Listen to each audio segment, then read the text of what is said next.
All right, Sara Perelmuter, I'm so thankful that you're here after a long day, a long weekend, a long day for you. This has been an episode that's been on my radar for quite a while because as a pelvic health physio, I see a lot of new moms come in and quite often with symptoms of quite often they can't really describe at the beginning. It's just I'm uncomfortable. I'm uncomfortable. I'm having kind of soreness that's lasting longer. Sometimes when I do an assessment, I think, oh man, this person looks like they're a lot more, their tissues are a lot more irritated than I would expect at this time. They're describing symptoms of heaviness and pressure and discomfort, but as we look closer and I explain things, they're like, oh yes, I feel like that really hurts when you touch my tissues, or it hurts when I have intercourse, or I'm terrified to have intercourse. And when I think about it, it's because my tissues are sore. Lots of things that I'm excited to get into because quite often I find what my role is to help them kind of understand their anatomy. And very commonly, I'm sending notes to their provider, just saying, would you look at this further and provide them with some options? Do you think this person would benefit from some estrogen? And I think that this episode will be so helpful to answer some people's questions, help them feel educated before they go talk to their provider, help all of us know what we're supposed to do, and then maybe to just help some of these providers understand like the term GSL or genitourinary syndrome of lactation, um, and what that actually means. So, thank you. After all of that, I appreciate you being here, Sarah. I think I was trying to reflect on how I heard about you. I try my best to keep up to date on what's going on in the literature and in the area of women's and men's health. And I think your name's probably coming up a lot as a forerunner for helping to you know, give some of these symptoms a name or a diagnosis. And so, will you share a little bit about yourself before we get into this awesome conversation? Yes, I'm so thrilled to be here. So thank you for inviting me onto this great podcast. So my name is Sara Perelmuter. I am currently a medical student at Weill Cornell in New York City, although I am originally Canadian from Victoria, BC, and I am so excited to be here. I just got back from a sexual medicine conference where I was talking all about this and how we can help postpartum patients. So I'm excited to get into it today. So, can you tell? So, we're always learning in healthcare, and I think that women's health is something that's just like exploding. And so, I think sometimes people are having a hard time keeping up with all of this because, sometimes it feels kind of funny that we're in 2025 and we're just hearing about some of this now. And so, I think it's hard, don't you think, for some people that are consuming information to be like, what is this? Right. We're talking today about the term, it's kind of a bit of a mouthful, but genitourinary syndrome of lactation, okay, or GSL. And so I'm wondering if you first can just maybe kind of give a bit of a description of what does that term even mean and where did it come from? Because I know this term came from, something similar that happens around the time of the menopause, right? And so can you just talk a little bit about where this term comes from? Yeah, thanks for that question. So, as you say, genitourinary syndrome of lactation, GSL, it's a collective term to describe the range of genital and urinary symptoms that may be experienced by a postpartum lactating mother as a result of the hormonal shifts that she experiences during that stage in her life. And so, it came from the origin of a similar term, which is called genitourinary syndrome of menopause, GSM. And that, similarly, is a collective term to describe genital and urinary symptoms that are experienced by a menopausal woman. And so, during menopause, at that stage of your life, menopause is essentially when the ovaries they stop working. And so they stop creating the hormones in our bodies that we know, like estrogen and like androgens and testosterone. They stop making those hormones. And so basically, menopause we know of as hot flashes, as insomnia, as brain fog. But in addition to those body symptoms, we also get symptoms in the genitals due to those lack of hormones that are no longer being produced by the ovaries. And so without estrogen and without testosterone, we get things like vaginal atrophy. So when the tissue in the vagina becomes irritated and more thin, and you have the decreased ability to make lubrication, and so you have vaginal dryness. And so that can lead to things like painful intercourse and painful sexual experiences. And also things like a higher risk for urinary tract infections, UTIs, and urinary incontinence. And so similar to how we see a lack of estrogen and androgens, a lack of hormones in menopause that leads to all of these symptoms. Similarly, in the postpartum period, so when you're pregnant, you have a increase of your hormones while you're growing the baby inside your uterus. But once you give birth, you have a drop in all of these hormones. And so in the postpartum state, especially when lactating, you're also experiencing a decreased level of estrogens and androgens being produced. So unlike menopause, your ovaries are still working, but the hormones that stimulate milk production are suppressing the hormones like estrogen. And so just like menopause, we see decreased levels of estrogen and androgens. And so, just like menopause again, you'll get all these symptoms like insomnia, like hot flashes, but also all the genital symptoms that we discussed. So, you'll also experience things like vaginal atrophy, vaginal dryness, pain with intercourse, irritation, and also impaired healing. Sometimes there can be trauma to the vagina and to the vulva during birth. And without those proper hormones, it can result in delayed healing of those wounds. And so that's really the origin of GSL is the similar time in your life, menopause, where you may also be experiencing this hormonal deficiency, as we say. So, Sarah, do we know that's linked mostly to more lactation than it is to just being postpartum? Yeah, great question. So we think that right after birth, there is a large drop in hormones. So for anyone postpartum, anyone who just gave birth.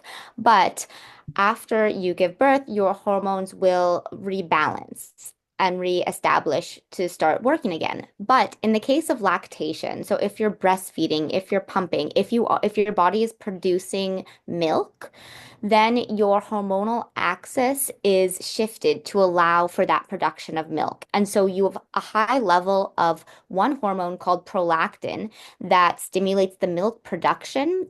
But by stimulating milk production, it also suppresses estrogen and androgen hormones. And so we think that while these symptoms may happen to anyone postpartum, they will persist in the lactating individual for as long as that person is breastfeeding. So if someone is not breastfeeding, they could experience this temporarily after birth. But if you're breastfeeding for 6 months to a year to 2 years, you could be experiencing these symptoms for that entire amount of time, 1 year, 2 years postpartum that you're breastfeeding. And so that's why we're specifically talking about the postpartum lactating experience.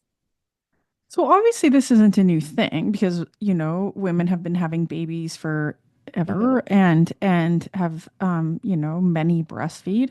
Can you talk a little bit about like why are we getting here now? Like what happened that made us start thinking like, oh, geez, we've missed this. Yeah, absolutely. And like you said, providers have noticed this and also just humans, the human experience. We've been going through this. We've been giving birth and raising babies for our entire existence. And the truth is, historically, there has been, entrenched dismissal of women's pain, especially women's reproductive pain in the medical system and in our society. And so I think it's also aligned with the societal and cultural shift and the increased attention on women's health issues beyond fertility, beyond cancer, and especially the recent attention towards menopause as this next generation of women is highlighting it. And we see even celebrities, Oprah, talking about menopause. And so menopause has really gotten a spotlight. In the medical community and in just wider society recently. And so it's given people permission to talk about these experiences as well. And so even though, these symptoms have been going on since the origin of humans, we have now tried to coin the name GSL because we're also recognizing that it does exist, but we want to coin a name to empower patients and providers with the vocabulary to talk about what's happening to them and to normalize what's happening to them. And so sometimes providers feel they can't treat something if you can't talk about it, if you can't diagnose it. And so giving the vocabulary and these symptoms that term can help empower physicians to treat it and also patients that are experiencing these symptoms to also get that validation that what they're experiencing is real and is from this hormonal shift in their body, and they can approach their provider with these signs and symptoms and be quote unquote diagnosed to get appropriate strategies to help them. I'm noticing as a provider. So let's just talk about a menopausal woman for just a second, because I'm seeing in the last few years a really big difference when people come in with some of the symptoms that you mentioned. Um, and quite often they're coming in just exploring. It used to be that they'd often be here before they've seen their doctor. Their friend has sent them, or social media suggested they see a pelvic floor physio for their incontinence or their pain or their discomfort. So they come in, and often part of the assessment involves like a vulvovaginal exam, and that's where I might spend time with them. Well, I would spend time with them, just explaining some of the changes that I see, normalizing based on the stage of life. And then quite often, I would send a letter to their doctor just saying, I've seen your patient. These are the symptoms they're describing. These are the changes that I observe visually. I've asked them to book with you to discuss your thoughts on vulvovaginal hormone therapy. And I would say in the last few years, I'm noticing not only is that not being met with resistance, like it used to be a little bit more like, oh no, you shouldn't have estrogen. And we know now that, some of that bad gossip out there about cancer is not, sorry, frog in my throat, not true. But also a lot of these women are coming from their doctor, so they're having the estrogen first. I'm just noticing a big change in how that's being addressed. I don't notice that yet with the postpartum moms. As I mentioned, I see a lot of the same symptoms. I see a lot of the same changes. Can you just talk a little bit about how are we going to make some of those changes? So, for example, what things should people watch out for? What should they bring up to their doctor? And also, too, are you hearing this being met with resistance? So, I have kind of a few questions I'm putting in there for you. Yeah, great things to bring up. And that's also one reason why we coined the term is because the truth is it has been under recognized and it has been met to some extent with resistance, similar to how in menopause hormonal replacement therapy was originally met with resistance. And so that dates back to the 2000 Women's Health Initiative study that linked estrogen and hormone replacement therapy to increased risk of cancer, of breast cancers and of strokes and of risks. And that data has since been reanalyzed and done proper analysis and stratification. And a lot of those conclusions that were initially scary were actually disproved. And so that has helped dispel the resistance around hormone replacement for menopause and how actually hormone replacement can have really great and vast positive impacts on quality of life, including vaginal and genital health. So one of the, but I think that the resistance still exists surrounding the postpartum population for vaginal estrogen and lactation, specifically due to the worry that the estrogen or the hormones that you're giving the patient could transmit through the breast milk to the baby. And so that's one of the primary concerns that physicians have, and then what caused them hesitation in prescribing vaginal estrogen, for example, to this population. So it's really important to note that there have been studies that have been done looking at topical vaginal estrogen on the vagina, on the vulva in postpartum lactating women. And they saw that there was not a significant increase in their serum level, in their blood level. So when you use vaginal estrogen just topically on the skin, on your vulva and vagina, it does not get absorbed to a large amount in your bloodstream to go to all of your body. It's only has a localized effect where you topically apply it. So in this case, in the vagina. And so because we don't see this increase in the hormones in the blood, there is no possibility that it can transmit to the milk and to the baby. And so we do have some data. Now, this data is from studies that are now several years old, and there hasn't been recent studies to support that. And so we want to, confirm these findings with our more, recent strategies and higher tech research abilities. But it is important that research has been done and it has been proven to be safe. And so part of the work here is also dispelling the hesitation and the myths surrounding hormone replacement and hormonal use um, to both patients and providers. And also on top of it, just going through the process of breastfeeding um, in the postpartum period, that is in itself a protective factor against breast cancer. Because when you breastfeed, basically allows your breast to quote unquote fully mature in the sense that the ducts are able to mature fully in where they don't if they're not producing milk. And so that's protective against breast cancer. And so we know that vaginal estrogen is safe to use in the breastfeeding and lactating population, but it's just the history of the scary claims against hormonal use that kind of have remained and have kind of cast a shadow on this space. So that's addressing kind of the hesitation in and for providers to their patient population. And then I also want to address then kind of the signs that patients may feel or may indicate that they should go to their provider, which is important as well. And so it's kind of almost been normalized in our society postpartum to have painful experiences with sexual intercourse, with penetration, post giving birth. And um, and so it's important to note that, yeah, your body has physically gone through a trauma, especially if you've had a vaginal birth, then the baby has passed through your canal. And so that could result in stretching or even tearing of some of those pelvic floor muscles. And so it does take time for your body to recover from that physically and emotionally.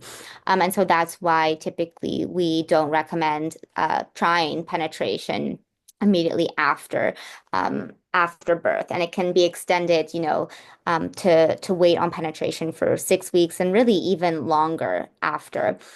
But it is also important that we don't normalize this pain because, as I mentioned before, pain has been continually dismissed, especially in the reproductive areas in women, just entrenched in the medical system.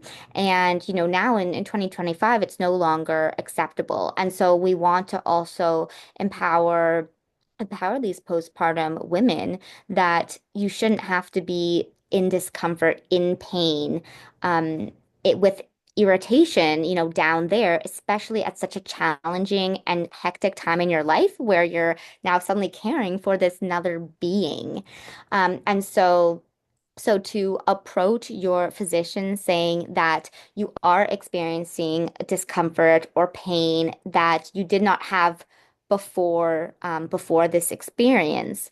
And also you can even bring, for example, like our previous research that has been published, because a lot of providers are haven't yet also been made aware of our research. And so it's not that they are dismissing it, they're not aware of it. And so also to shed light on, oh, this was a reputable study published in this journal that I was reading, rather than just referencing Dr. Google, coming with kind of peer-reviewed studies can in a way that you're trying to find the answer with your physician.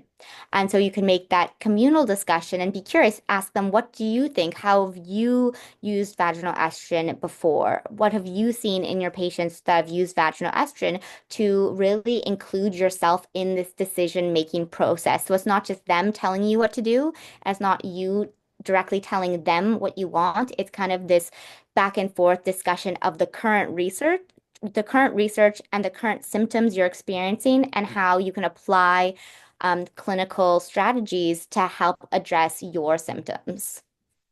I'll make sure that anything that you're okay with me sharing that I'll put in the show notes so that people have access to that. So I'll make sure that, Amazing. yeah. When, so if we think about then, so question for you. So let's go to because there's so many similarities between the menopausal woman and the postpartum woman. So the menopausal woman often has a choice between vaginal tablet and essentially a vaginal cream. And so and sometimes that's just preference. Sometimes it's kind of like location of symptoms. But what is the research using for the GSL or the postpartum women? Is it usually a suggested like topical cream, or is it, do they still have the option to between the tablet and the cream?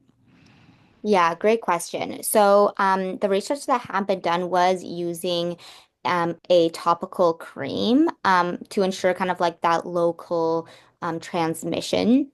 But similarly, while we want to do more research on the formulation of creams and the variety we can provide, but the key is that you're not taking oral pills of the Mhm. hormone. So as long as it's local, that should be okay. And so in the future, we also want to look at, those tablets that you insert into your vagina essentially, and it's absorbed that way. And they also have that localized absorption. And so they should also be possible to be used. But at this point, we're just focused on the topical cream of estrogen.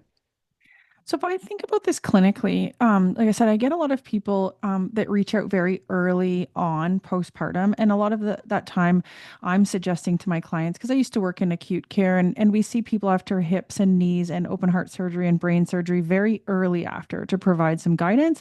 And same with the postpartum women. I often suggest that the first appointment be virtual so they don't have to come in. I always say, I don't feel like I need to touch you or look at you. I just want to be able to answer your questions and give you some suggestions for how to not feel as nervous in your day about your movement or exercise guidance or what have you.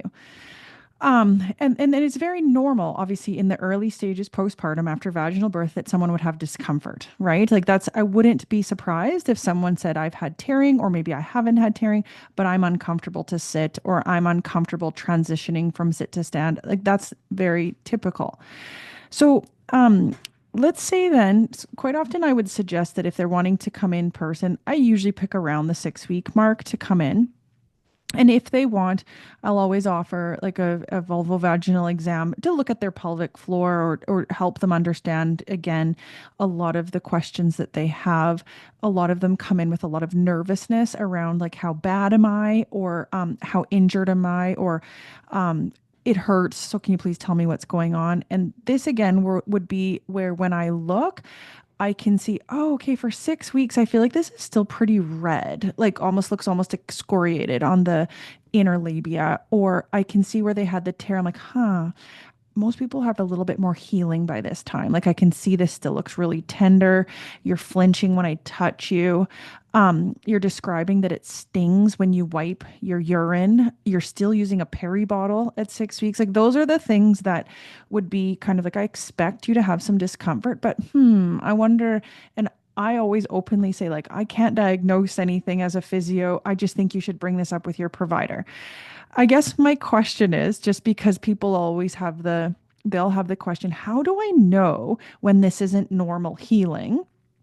and when I need to do something about this, and kind of like, when would I start estrogen? Like, do I wait and see if I'm having a problem at 6 weeks? So I look forward to what you have to say about that. Yeah, great question. And I'll tell you what we know right now, but we do want to kind of clarify in the future. And so one thing, like you mentioned, it is a bodily trauma to go through the birthing process. And so of course it's going to be, therefore, there's going to be a recovery process that can induce discomfort and pain postpartum. And even, continued bleeding and things like that. But really, it's after, probably the 4 weeks, 6 weeks, that if there's kind of continuation of these symptoms that indicates a more hormonal shift and problem. And how we know that is looking at those women who are usually not breastfeeding, and what time does their menstruation return. So when you have a menstruation, a period, it kind of indicates that your hormonal axis is back to its baseline. It's able to work. And so your estrogen and androgens levels, as we mentioned, are now working properly. And for people that are not breastfeeding, that usually returns, it can return as early as, 6 weeks postpartum. But and it can be even earlier than that. Sometimes it's later. It varies from person to person. But basically, as I mentioned, women that are lactating, are breastfeeding, usually their menstruation is delayed. And like I said, that's because producing the breast milk suppresses the estrogen and the androgens, and so your hormonal balance is shifted, and that's why you could have a persistence of these symptoms. Um, but I will say that even though the hormonal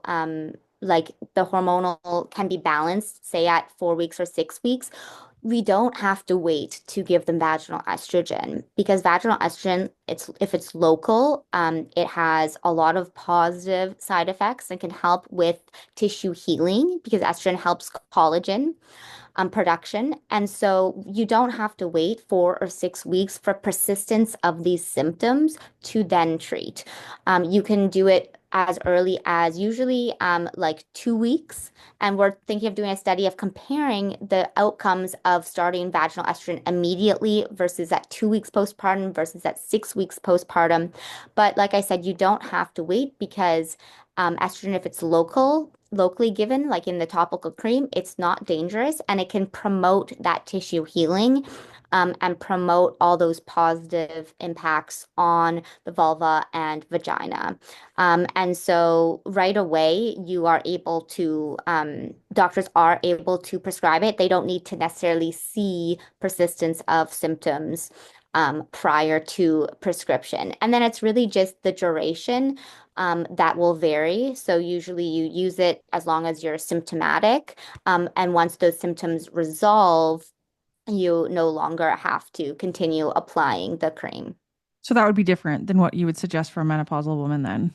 Because generally for them, it's kind of like you just keep taking it, right? So are you saying generally with a postpartum woman, it'd be when your symptoms resolve, stop the treatment? Yeah, so it again depends on whether they've resumed their menstrual cycle or Gotcha. not. So it's kind of based on that. If their symptoms are persisting, you take it. If their symptoms have resolved and they've resumed their menstruation, then you could probably trial a stoppage, because likely their hormones are able to maintain their tissue. But if they haven't resumed menstruation, they're likely still in that hormonal deficit. So it would be a good idea to continue the vaginal estrogen. And what's the recommended I know you're saying that kind of you're still using research to figure out the recommended dosage or recommendations as far as what did you say? Like kind of like the medium, right?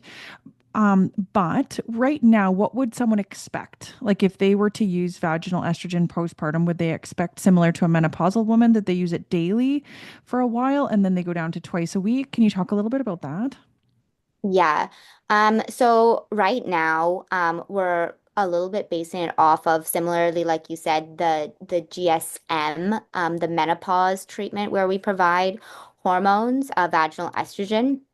And so basically right now, the vaginal estrogen cream, what it is, it's a 0.01% cream. And so the starting dose, we usually say like zero point 0.5 to 2 grams intravaginally, once daily or it can be twice daily. And so basically a 1 gram dose contains approximately 100 microkilograms of estrogen, or conjugated estrogens. And so that's kind of the starting dose, but there is a small range. And so you can slightly, increase, for example, increase the from daily to twice daily, or increase the amount if your symptoms are more severe versus if your symptoms are more mild, use a lower amount. But right now, that data is again based off of what's been useful and what's worked, for the GSM menopause treatment and all the similar symptoms like vaginal atrophy. And that amount of micrograms again isn't transmitted systemically to the blood in the body. And so that is what's currently used and would be expected for vaginal estrogen treatment for postpartum population. And that's what has, anecdotally and in the clinical sphere been working, but we would like to do a more, quantitative analysis and study to really define that exact dosage range for specifically the postpartum population as opposed to just following the menopause population. Right, exactly. So overall, are you seeing, like, I'm sure that your group or your research team, maybe is provided feedback, or you hear from different people and in different communities. Like, are you hearing that things are changing a bit here, or does this still feel like very new? Like most of your goal is just education. Yeah, I'm curious to know that. Yeah, that's a great question. So the feedback we have received has been very positive for people specifically in the sexual medicine space, that deal with a lot of pelvic pain, and other complications, and sexual dysfunction. So they acknowledge that they've been seeing this for years and years, and now we're introducing this term, and so they're super excited to have this. But there is the more general obstetrician, physicians that don't routinely use vaginal estrogen, and so they are curious and they're interested, but some of them are a little, waiting to see more data and more studies come out. And so, we can talk more about it, but we have one study which was a review published in a journal, but we have another quantitative study where we're reviewing all the data on the prevalence of these symptoms. And that is going to be published very soon in a general OB-GYN journal, the Green Journal. And so that has a much wider audience of obstetricians. And so we're hoping that will ignite kind of the support of the data for them to understand GSL and vaginal estrogen. And so we're excited for that study to come out, and we're conducting a couple other studies. We have a survey which would be great for you also to distribute to your Mhm. patients. Want to know from postpartum patients what symptoms are they experiencing and what are they most bothered by, and have they heard of vaginal estrogen before? Have they talked to their doctor about it? So we want to hear from them, as well. So there's lots of future research that's going to be happening. And so far, our exposure has been primarily in the sexual medicine, pelvic pain sphere, where we have gotten support, but it has been a little more niche.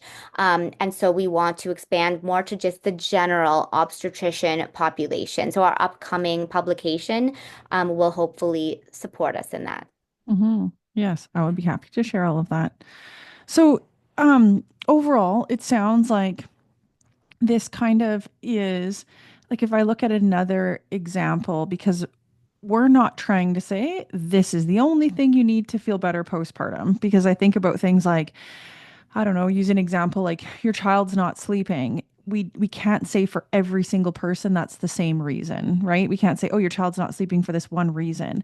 And as a physiotherapist, when someone comes in with a bothersome symptom, I can't say, oh, well, it's because of this one thing. Like this is just one thing we're looking at to be able to explain your symptoms. And so I think it's something that we need to think about, but it's also not the only thing that can be giving you discomfort, right? I think it's important to have that takeaway. I also hear how important it is to be able to kind of notice your own symptoms and talk about it, whether it be, to someone like myself, a physio, or your midwife, or your doctor, or whoever your care provider is. Like, it's okay to bring up the things that don't feel good. And I think as providers, we have to make sure we ask, right? Because I think how many patients say, I thought it was normal because they didn't ask, right? For things like, how does it feel to be intimate, or do you feel nervous, or what symptoms do you have?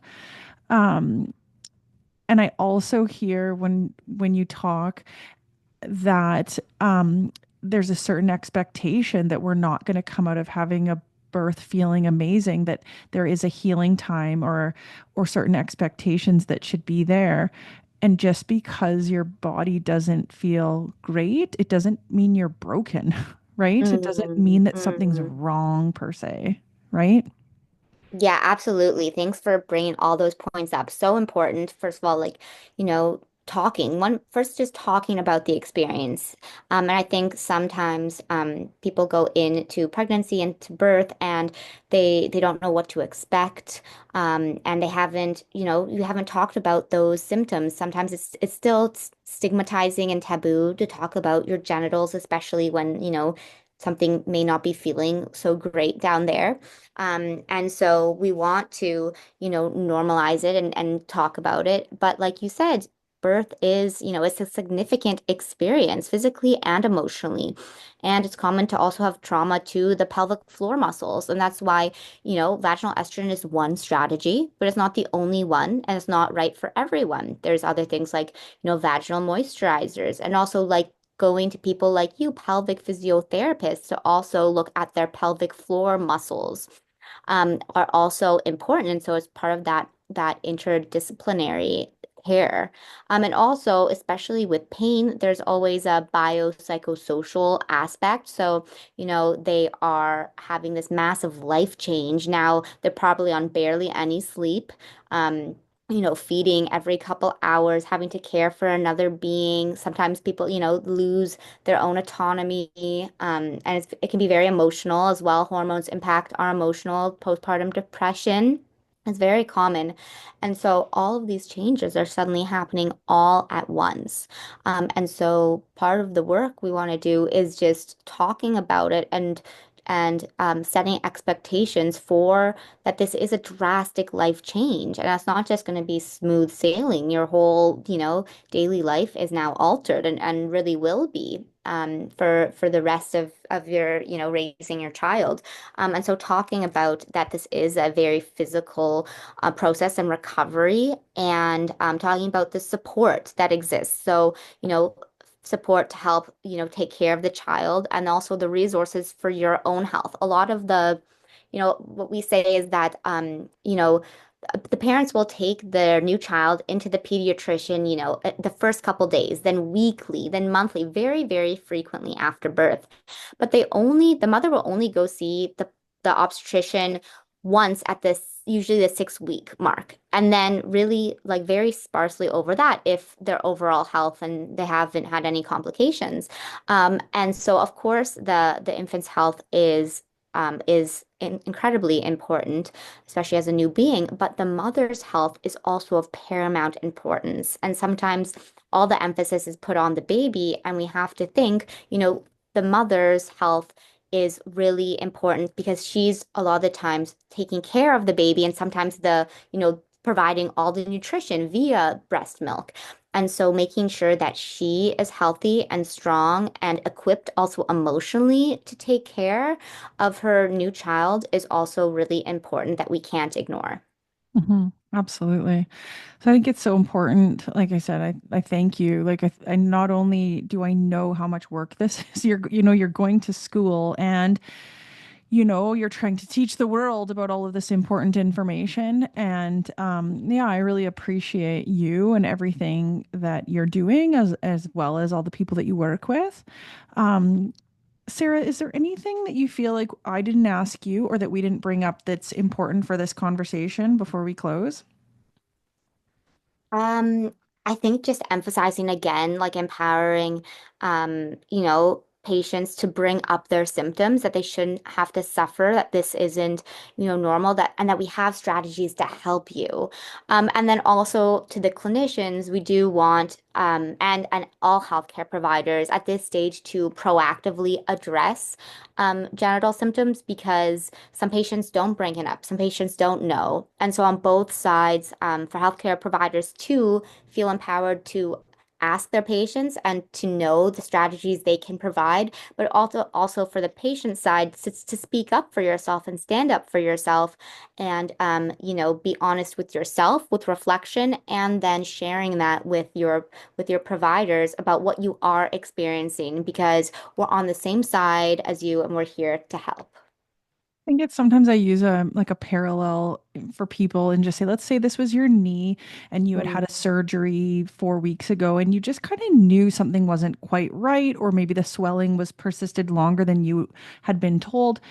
This would be very similar to you saying, like, I feel like there's a bit more swelling than normal, or I wasn't expecting this. Whereas I feel like in the post-birth phase, we've so often been like, well, of course you have soreness, you've had a baby, or of course you have incontinence, you've had a baby. We've been a little bit more, like you've said, dismissive, or just like, of course you have this. Whereas I feel like if it's another body part, quite often we've been like, I've just got to make sure I bring this up because I want a good knee for the rest of my life or whatever. Yeah, absolutely. It's so true. And that's why there's still that taboo and stigma around our genitals, but we can draw parallels to other more innocuous and, common injuries. And it's the same principles that should apply. And so kind of creating that comparison can help normalize and make people feel more comfortable in addressing their genital symptoms.